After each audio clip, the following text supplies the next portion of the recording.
कपूरवती, इतने दुखी हो कि अश्रु गिर रहे हैं और तुमने हमें बताया तक नहीं। बताओ क्या बात है? दासी के जीवन की समस्याओं में अपना समय नष्ट न करें महारानी। कपूरवती, आपके उद्यान भ्रमण का समय हो रहा है महारानी। मैं पंखा झलने वाली को बुलाती हूँ।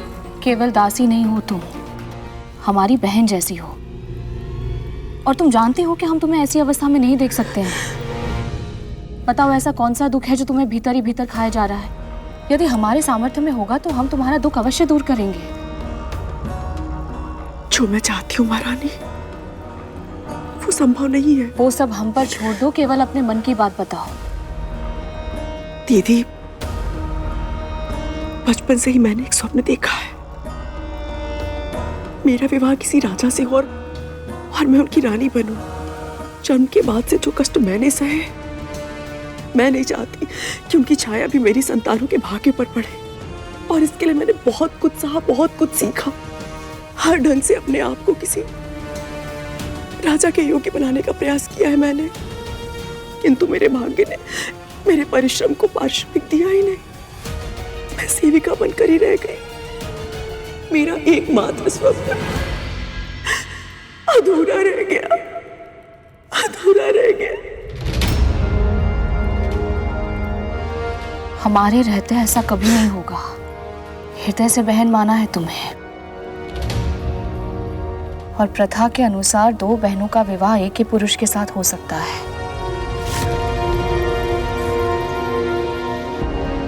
हम करवाएंगे तुम्हारा विवाह महाराज बुद्धिसेन से। कहीं मेरी आशा टूट ना जाए। आप वचन दीजिए मुझे।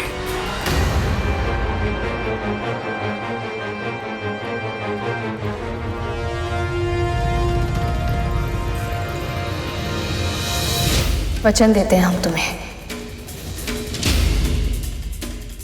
तुम शीघ्र ही रानी बनोगी।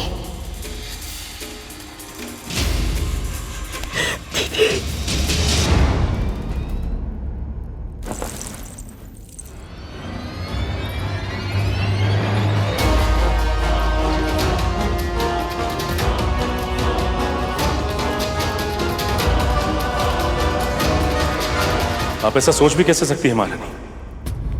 आप अच्छी तरह से जानती हैं कि हम आपसे कितना स्नेह करते हैं और किसी पराई स्त्री के बारे में सोच भी नहीं सकते। और फिर भी आप चाहती हैं कि हम आपके साथ ये अन्याय करें। क्षमा कीजिए महारानी, हम आपकी ये इच्छा पूरी नहीं कर सकते। हमने कपूरवती को वचन दिया है राजन, आप अपनी पत्नी के वचन का मान नहीं रखेंगे?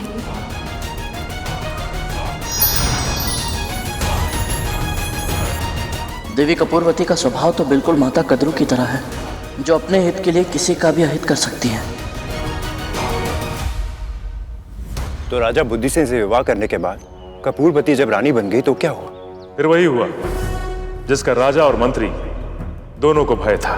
रानी बनते ही कपूरवती का व्यवहार बदल गया और उसने रानी शीलवती की सेवा करना बंद कर दिया।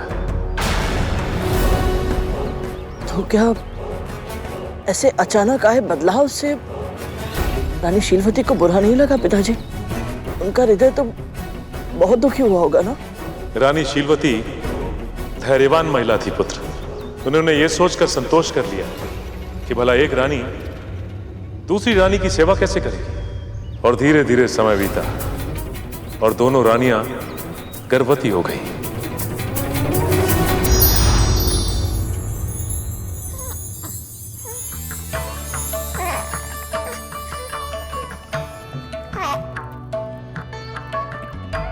क्षमा छोटी रानी, आपका पुत्र गर्भ में ही प्राण त्याग चुका था।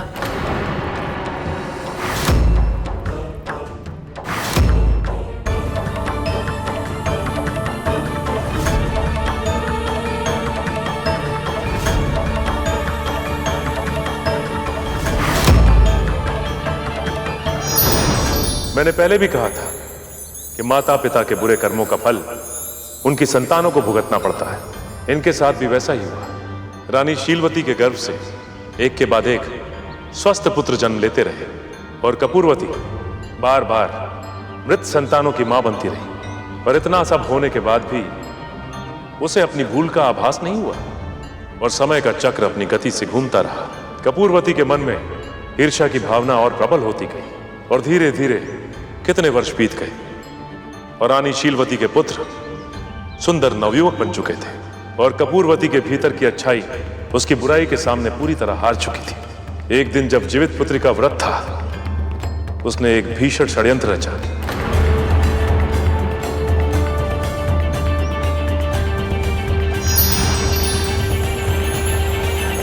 क्या कर रही हो मनोरमा? राजकुमारों के लिए भोजन बना रही हूँ छोटी रानी। ठीक है, एक काम करो, वहां से एक थाली ले आओ। जी।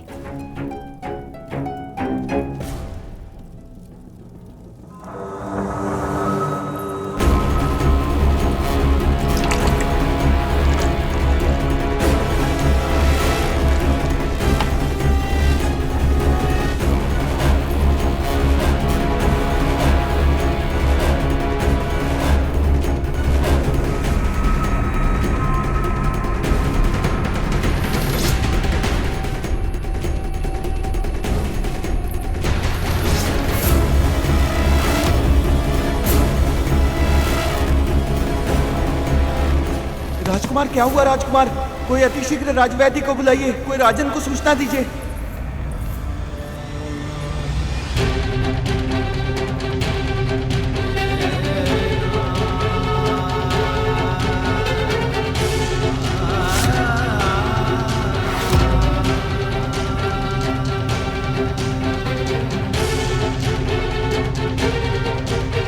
ये क्या हो गया?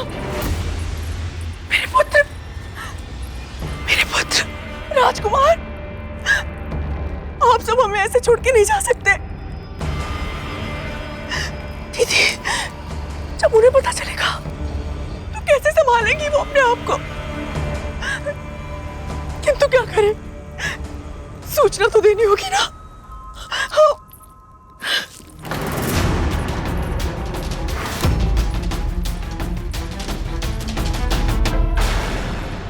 ओम विष्णवे नमः। ओम विष्णवे नमः। ओम विष्णवे नमः। ओम विष्णवे नमः। ओम विष्णवे नमः। ओम विष्णवे नमः। ओम विष्णवे नमः। ओम विष्णवे नमः। ओम विष्णवे नमः। ओम विष्णवे नमः। दीदी, ओम विष्णवे नमः। ओम दीदी, आपके विष्णवे पुत्र नमः। ओम विष्णवे आप नहीं रहे, आप नहीं रहे।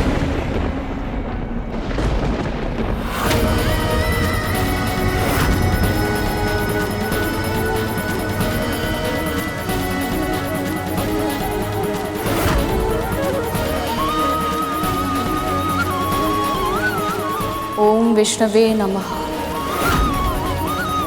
ओम विष्णवे नमः।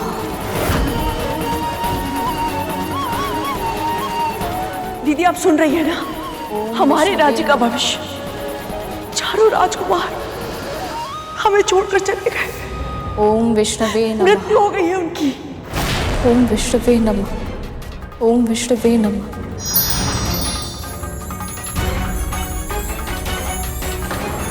परंतु पिताजी, रानी शीलवती ने तो कोई अनुचित कार्य नहीं किया था, पर उनके साथ ऐसा अत्याचार क्यों?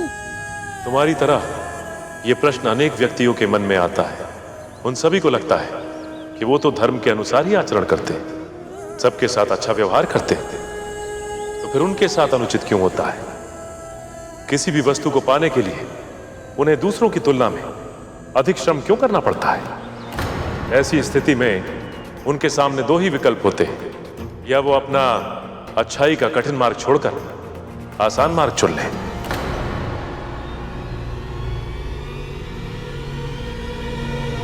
और जो दूसरा विकल्प चुनते हैं गरुड़, उन्हें प्रभु कभी निराश नहीं करते। शीलवती के साथ भी ऐसा ही हुआ। उनके व्रत और उनकी अखंड भक्ति से प्रसन्न होकर श्री विष्णु ने उन्हें साक्षात दर्शन दिए। ओम विष्णवे नमः। ओम विष्णवे नमः।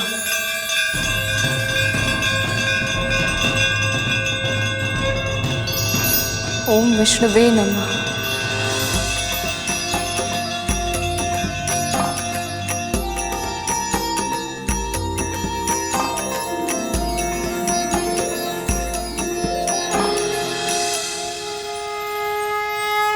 देवी शीलवती,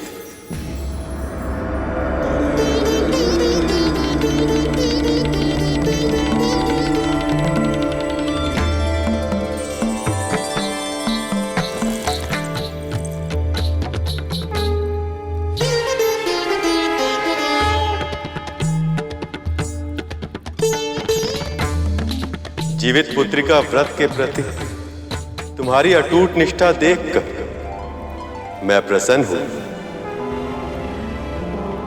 संकट के समय भी मुझ पर विश्वास रखकर तुमने इस अद्भुत व्रत की महिमा को और अधिक सिद्ध किया है।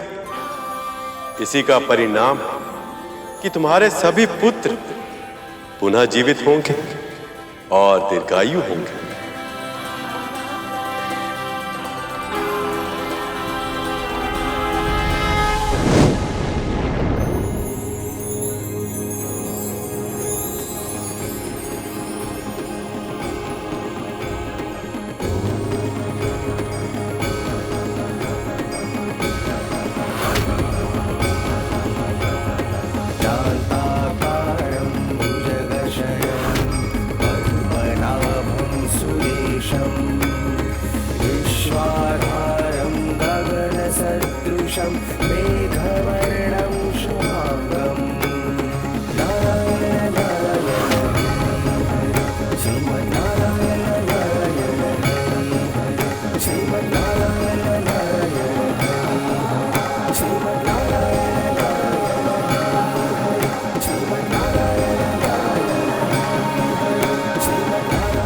कपूरवती, पिछले जन्म में सियार के रूप में तुमने इस व्रत का संकल्प किया था, पर बीच में ही तोड़ दिया।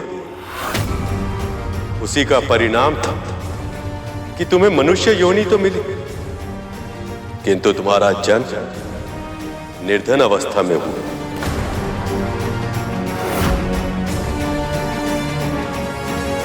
उसके बाद भी तुमने इस जन्म में अनेक पाप किए, जिसके फल स्वरूप तुम्हारी सभी संतानों ने तुम्हारे गर्भ में ही प्राण त्याग दी। फिर भी तुम्हारी ईर्ष्या समाप्त नहीं हुई और तुमने शीलवती के पुत्रों के प्राणों को छीनने का षड्यंत्र रचा।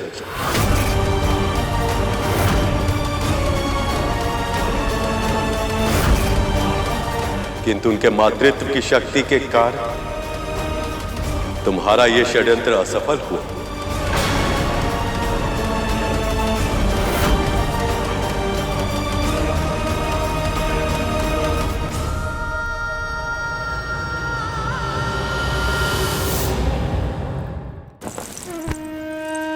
मुझे क्षमा कर दीजिए प्रभु, मुझे क्षमा कर दीजिए। मनुष्य बनकर भी मैं अपनी पशुता नहीं भूल पाई।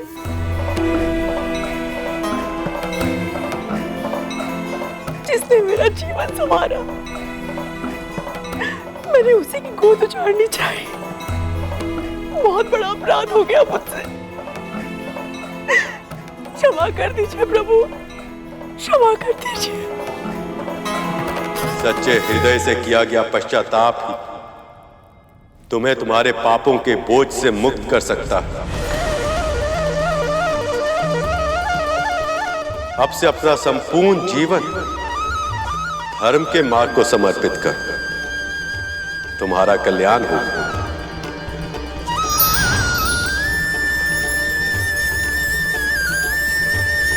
बड़ी माँ भी यदि मन से पश्चाताप कर ले तो शायद नाग भाइयों को जीवन दान मिल जाए।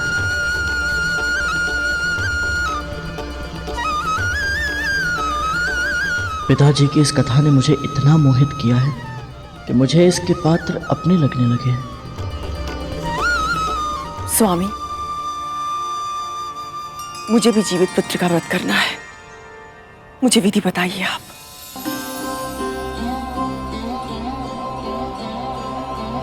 सबसे पहले आप भोर में उठ के स्नान करके स्वच्छ वस्त्र धारण कीजिए। उसके बाद कुशा से बनी प्रभु की प्रतिमा को पुष्प, दीप, चावल आदि अर्पण कीजिए। और आप चाहें तो प्रभु की प्रतिमा मिट्टी या गोबर से भी बना सकती। उसके बाद चील और सियार की मूर्ति बनाकर उनके माथे पर लाल सिंदूर का टीका लगाएं। उसके साथ ही देवी को 16 पेड़े और 16 दूब की मालाएं, 16 गांठ का धागा और श्रृंगार का सामान अर्पित कीजिए। फिर आप जीवित पुत्रिका की व्रत कथा सुनिए या कहिए। इस प्रकार जो भक्त इस व्रत को विधि विधान से करते हैं, उनकी सारी मनोकामना पूर्ण होती है। इस व्रत को अश्विनी माह के कृष्ण पक्ष की अष्टमी तिथि को किया जाता है। सप्तमी को नहाय खाए होता है। फिर अष्टमी को निर्जला व्रत रखने के बाद नवमी को सूर्य को अर्घ देकर प्रभु की पूजा की जाती है। और फिर ब्राह्मण को दान देने के बाद मड़ुए की रोटी, नोनी का साग और झोर भात खाकर इस व्रत का समापन किया जाता है। यह बहुत ही कठिन व्रत है कद्रू। इसका पालन केवल तन से नहीं, मन, कर्म, वचन से भी करना पड़ता है। यदि आप इसे सफलतापूर्वक कर पाई तो इन घायल नागों का कल्याण अवश्य होगा।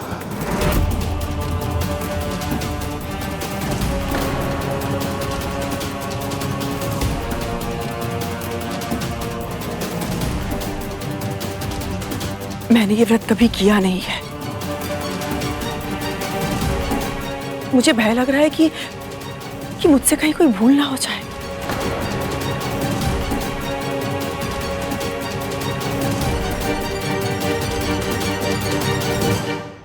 कोई भूल नहीं होगी आपसे। मैं भी आपके साथ ये व्रत रखूंगी।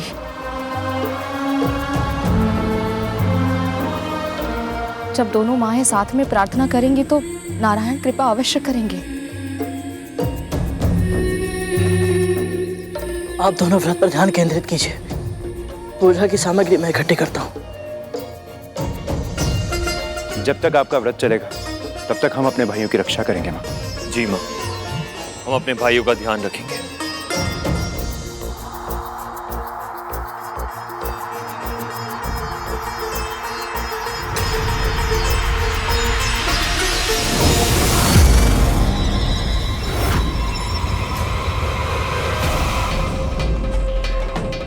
एक और इस व्रत का पालन करने में कद्रू के मन में अभी से असमंजस है, और दूसरी ओर यमदूत सांपों के प्राण हरने के लिए प्रतीक्षा कर रहे हैं। मैं आशा करता हूं कि इस व्रत को कद्रू विधि विधान से कर पाए।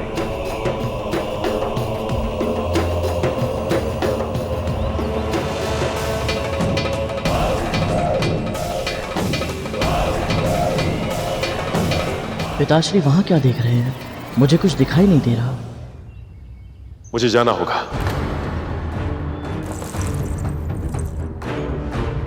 प्रणाम स्वामी।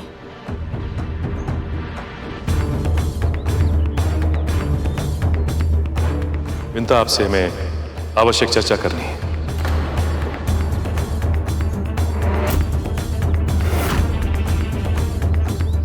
तनिक साथ आइए। जी।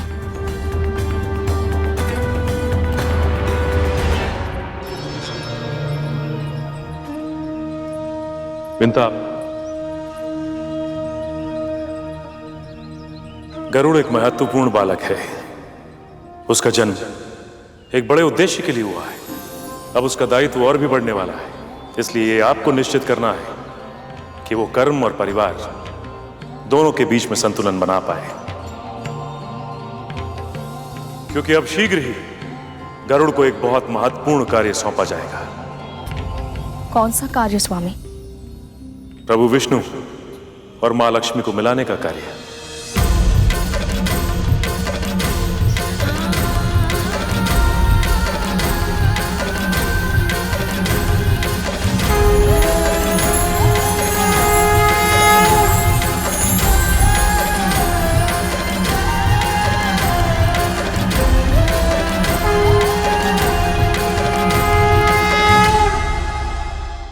गरुड़ एक महत्वपूर्ण बालक है। उसका जन्म एक बड़े उद्देश्य के लिए हुआ है। अब उसका दायित्व और भी बढ़ने वाला है, क्योंकि अब शीघ्र ही गरुड़ को एक बहुत महत्वपूर्ण कार्य सौंपा जाएगा। कौन सा कार्य स्वामी? प्रभु विष्णु और मां लक्ष्मी को मिलाने का कार्य है।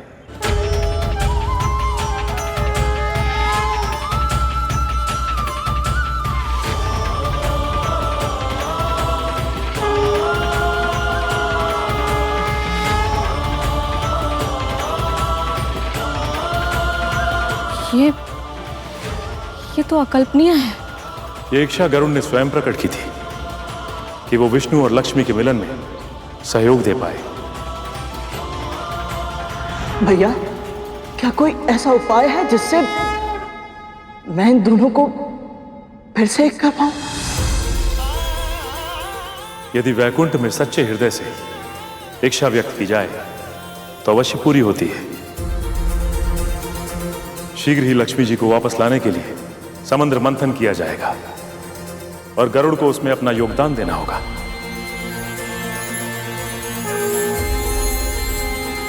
और उसके लिए यह कार्य कर पाना बहुत कठिन होगा बिंथा, और विशेष रूप से तब जब आप दासी हैं। उसका मन, मस्तिष्क, हृदय, यहां तक कि आत्मा भी सदैव आपके साथ ही रहता है। और आपकी मुक्ति भी समुद्र मंथन के बाद ही संभव हो पाएगी। इसके अतिरिक्त समय आने पर गरुड़ की कुंडलिनी शक्ति भी जागृत होगी, जो उसे सर्वशक्तिमान बना देगी। और उसके बाद ही वो बन पाएगा संपूर्ण धर्म योद्धा।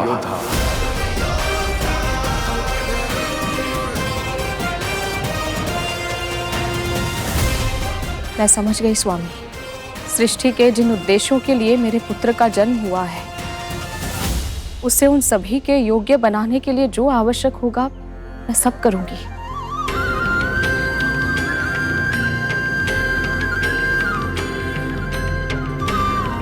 आपका कल्याण हो बिंता।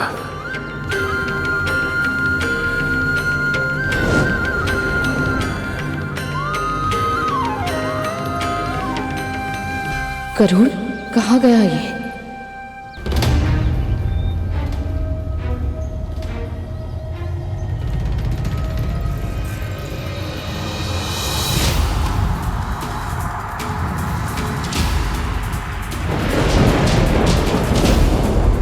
कौन है वो जिसके होने का आभास ही मुझे इतना आशंकित कर रहा है?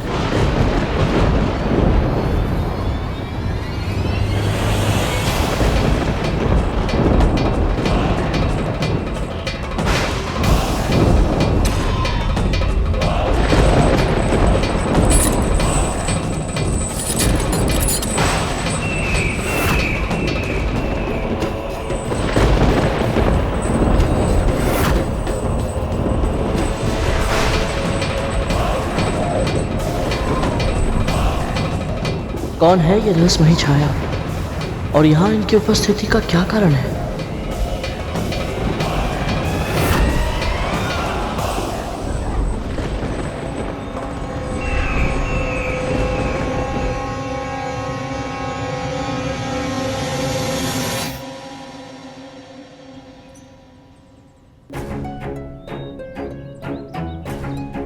यहाँ क्या कर रहा है तू? कुछ नहीं माँ, बस विचित्र सी घबराहट हो रही है। माँ, मेरे नाग भाई स्वस्थ तो हो जाएंगे ना? मन में विश्वास और संदेह एक साथ नहीं रह सकते गरुड़। तुझे मेरी विष्णु भक्ति पर विश्वास है ना, तो अपने मन से सारे संदेह मिटा दे। तू बस ये सोच कि इस व्रत को सफल बनाने में तू क्या योगदान दे सकता है। शेष सब कुछ प्रभु विष्णु पर छोड़ दे। यदि उनकी इच्छा हुई तो तेरे भाइयों के प्राण अवश्य बचेंगे।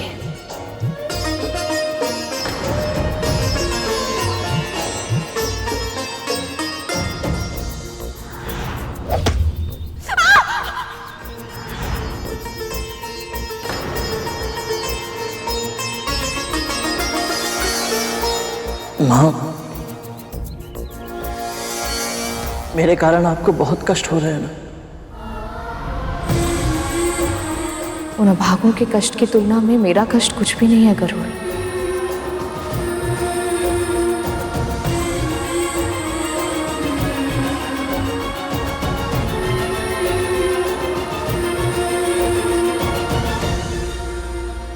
माँ का व्यवहार कुछ विचित्र सा लग रहा है। निश्चित ही वो मुझसे निराश है, क्योंकि नागों की ये अवस्था मेरे कारण हुई है। हे प्रभु, शीघ्र ही मेरे नाग भाइयों को स्वस्थ कर दीजिए। मेरी प्रार्थना सुन लीजिए प्रभु।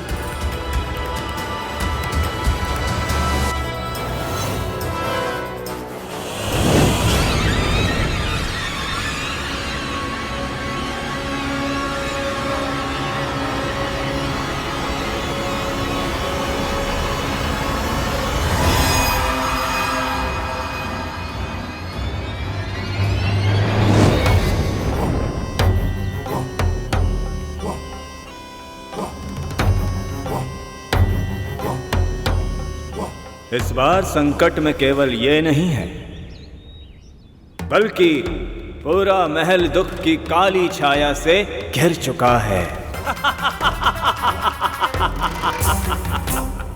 और इसका कारण है वो गरुड़।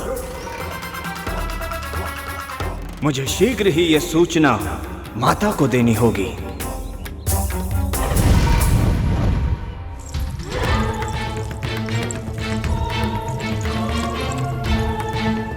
ध्यान का है तेरा? तनिक श्रम कर लेगी तो हाथ घिस नहीं जाएंगे तेरे। और तू सिंहासन के पांव पर धूल का एक तिनका भी दिखा तो उठाकर स्वर से बाहर फेंक दूंगी तुझे। जी राजमाता दीदी।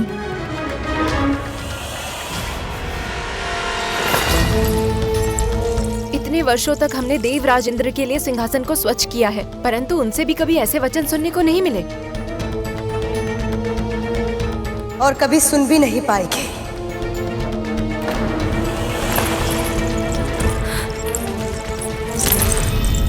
अच्छी तरह से जानती हूं मैं कि तुम सब मन ही मन यही प्रार्थना करते हो कि तुम्हारे देवराज इंद्र इस सिंहासन पर फिर से लौट आए। कान खोलकर सुन लो, ऐसा कभी नहीं होगा। और उसके लिए हमें गरुड़ को नियंत्रित करना होगा माँ। गरुड़ गरुड़ गरुड़ गरुड़, तुम्हारे प्राण तो बस गरुड़ में ही बस गए। क्या ना क्या चाहते हो तुम? विमाता कद्रू ने सूर्य पुष्प लेने के लिए सूर्य लोक भेजा था उसे, पर क्या राहु? पर गरुड़ उनके नागपुत्रों को साथ लेकर सूर्य लोक का नाम लेकर शनि ग्रह ले गया, जहां शनि देव की वक्र दृष्टि उन पर पड़ गई और अब अर्धमृत होकर पड़े हुए हैं विमाता कद्रू के सामने। पूरा महल गूंज उठा था उनकी चित्कार से। राहु, तुम सत्य कह रहे हो? हाँ माँ, हमारे पिता ने कद्रू और विंता दोनों विमाताओं को जीवित पुत्र का व्रत करने के लिए कहा है, पर उन नागों की दशा देखकर मुझे ऐसा लगता है कि उनके प्राण नहीं बचेंगे और बचने भी नहीं चाहिए। यदि उसके नागपुत्र यमलोक पहुंच गए तो कद्रू और उसके अन्य नागपुत्र गरुड़ को नहीं छोड़ेंगे। या तो शेष बचे नाग गरुड़ को डस लेंगे, या तो फिर गरुड़ उन पर आक्रमण कर अपने पंजों से उन्हें नोच लेगा। इस युद्ध का परिणाम चाहे कुछ भी हो, पर इस युद्ध में हमारा एक शत्रु अपने प्राण अवश्य खो बैठेगा।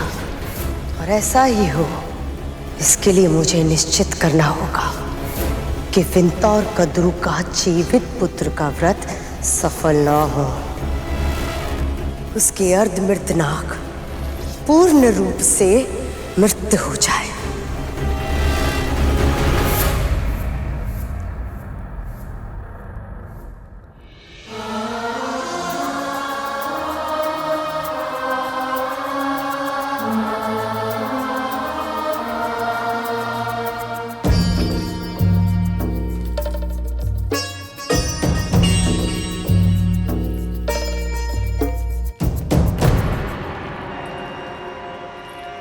क्या हो रहा है यहाँ?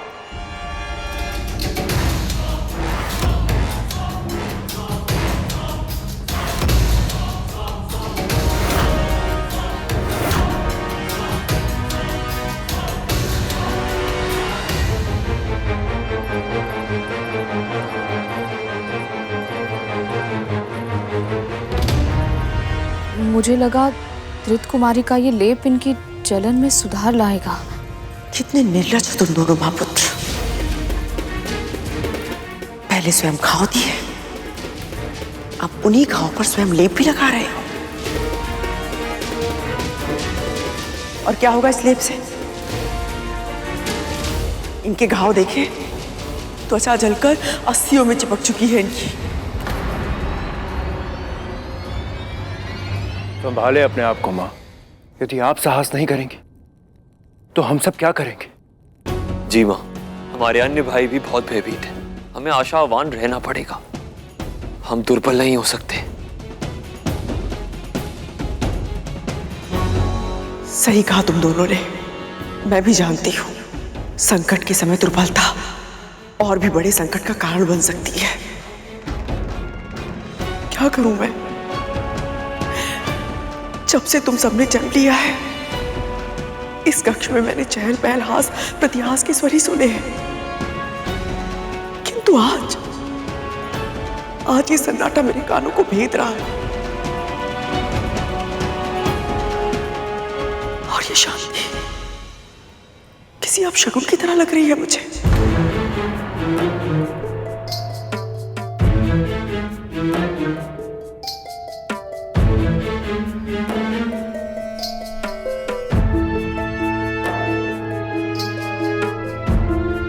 दे मुझे।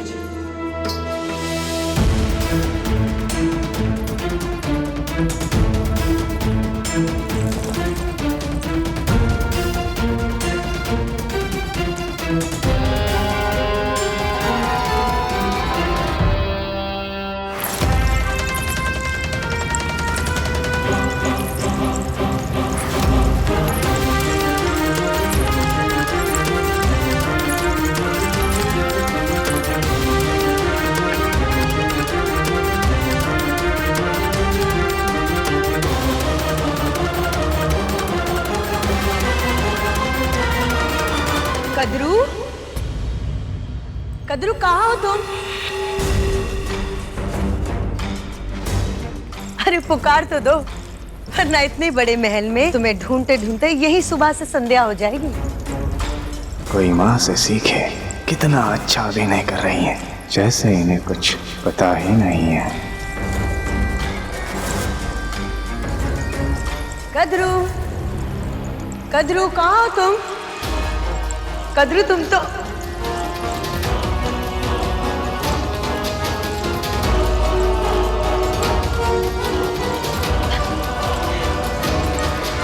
क्या बात है, आज पूरा परिवार इकट्ठा है। कोई शुभ अवसर है क्या?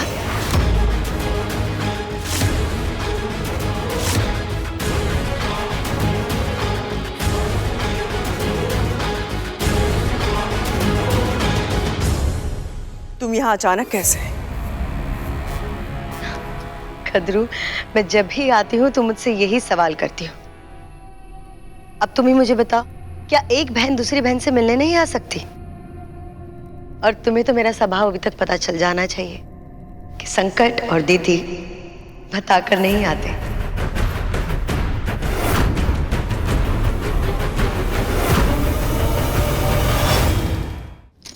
वो छोड़ो, मैं तुम्हारे लिए विशेष व्यंजन लेकर आई। ये स्वर्ग का सबसे स्वादिष्ट व्यंजन है और पूरी सृष्टि में ना इससे स्वादिष्ट व्यंजन तुम्हें कहीं नहीं मिलेगा। बातों बातों में बताना ही भूल गई कि मैं एक शुभ समाचार देने आई थी। वो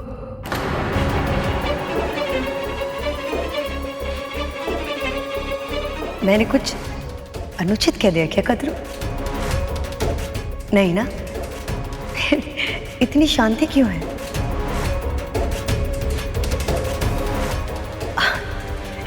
वो तुम्हारे शेष पुत्र किधर है? उनसे कहो कि उनकी दीदी माँ आई है।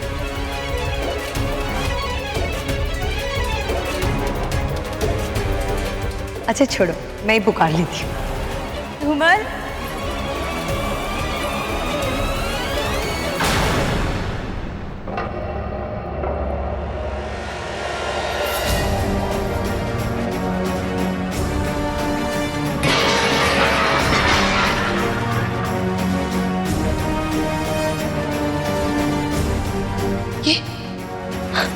ये क्या हुआ इनके साथ? क्या हो गया मेरे भतीजों को? किसने की? किसने की मेरे भोले भाले बच्चे की ऐसी दशा? कद्रू, क्या हुआ मेरे भतीजों को? बिल्कुल मृत समान हो चुके, क्या हुआ इन्हें? कोई कुछ जवाब क्यों नहीं देता? मैं कब से पूछ रही हूँ, क्या किया, किसके कारण हुआ ये? राहु, इसी क्षण असुर सेना को बुलाओ। जिस किसी ने मेरे भतीजों के साथ ये किया है, मैं उसे जीवित नहीं छोड़ूंगी, प्राण ले लूंगी मैं उसके। मेरे भोले भाले से बच्चे, किसने किया ये? किसके कारण हुआ है? ये सब मेरे कारण हुआ है।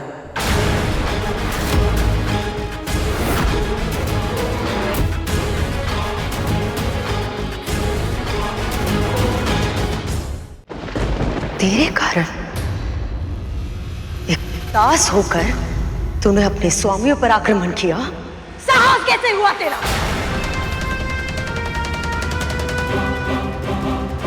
गरुड़ ने आक्रमण नहीं किया दीदी।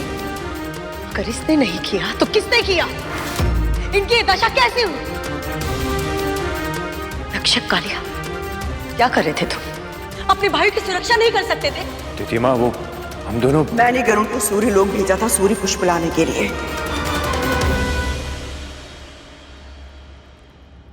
किंतु मेरे पुत्र भी उसके साथ चले गए और गरुड़ के पंखों के स्थान पर तुम्हारे पुत्र चल गए। क्यों कद्रू? क्यों किया तुमने ऐसे? क्यों जाने दिया अपने पुत्र को? तिथि माँ, हमें तो पता ही नहीं था। पता नहीं चला? तुम्हारी दृष्टि के सामने ये दास तुम्हारे पुत्र को अंतरिक्ष में उड़ा के लेकर चला गया और तुम्हें पता नहीं चला? इस तरह से नियंत्रित कर रही हो तुम कद्रू, इस तरह से? और तू विंता, तेरा पुत्र कद्रू का हित करने का षड्यंत्र कर सकता है, ये मैं एक क्षण के लिए मान सकती हूँ, पर तूने क्यों नहीं रोका? कहीं ऐसा तो नहीं कि तू भी यही चाहती थी कि ऐसा कुछ हो?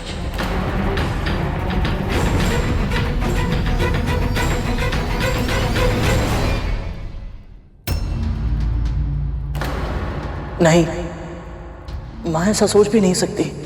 संभव है, और यह भी संभव है कि इसने सबके मस्तिष्क में ऐसी छवि इसलिए बनाई हो ताकि ये कोई भी षड्यंत्र करे और कोई कल्पना भी ना कर पाए कि ये ऐसा सोच सकती है। कद्रू, तुम्हें नहीं लगता कि तुमने एक दासी पर अधिक ही विश्वास कर लिया है? कद्रू मेरी बहन, मुझे तो इस बात की चिंता हो रही है कि अब तुम क्या करोगी?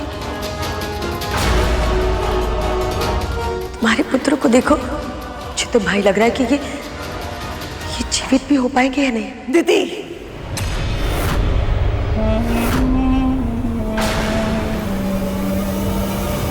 तुम जो मुझसे इतने ऊंचे स्वर में बात कर रही हो, जब तुम्हारे पुत्र जीवित ही नहीं बचेंगे तब तुम्हारा स्वर ही नहीं निकलेगा और उनकी मृत्यु मैं निश्चित करूंगी तुम्हारे व्रत को तोड़कर।